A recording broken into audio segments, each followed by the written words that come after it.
দেখুন, video viral হয়েছে, video viral হতেই পারে, অনেক রকম ভিডিও আসতে পারে, কিন্তু ঘটনাটা কতটা সত্যি সেটা নিশ্চয়ই যাচাই করতে হবে। তবে আমি একটা দিক থেকে বলছি যে যদি কেউ এ ধরনের কাজ করে থাকে, সে যে কোনো রাজনৈতিক দলের হোক, নিশ্চয়ই তার বিরুদ্ধে তদন্ত করে দেখে ব্যবস্থা নেওয়া উচিত। আমাদের দলও সেক্ষেত্রে তাই করবে, কারণ আমাদের দল কোনো রকম দুর্নীতিকে প্রশ্রয় দেয় না আর দেবেও না। কারণ তৃণমূল কংগ্রেস মনে করে যে স্বচ্ছতার প্রতীক মমতা ব্যানার্জি, সুতরাং তাকে সামনে রেখে আমাদের কাজ করতে হবে।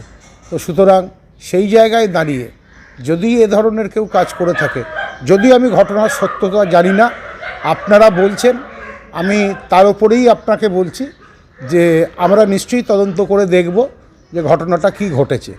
কারণ শুধুমাত্র একটা ভিডিও দেখে কারুকে জাজ করা ঠিক হবে না, কারণ ভিডিওটা কতটা সত্যি সেটা নিশ্চয়ই আমাদের দেখতে হবে। আর যদি হয়ে থাকে নিশ্চয়ই দল তার ব্যবস্থা গ্রহণ করবে এবং আইনের পথে চলবে। দেখুন, বিরোধীদের তো অভিযোগ করা কাজ, কারণ তারা পশ্চিমবাংলার মাঠে নেই, ময়দানে নেই, কাজে নেই। তাদের কাজ হচ্ছে অভিযোগ করা, সারাদিন বসে টিভির সামনে অভিযোগ করা। তো ঘটনাটা আমি প্রথমেই বললাম যে ঘটনাটা কতটা সত্য আছে সেটা নিশ্চয়ই আগে প্রমাণ হোক, তারপর এ ব্যাপারে কথা বলা যাবে।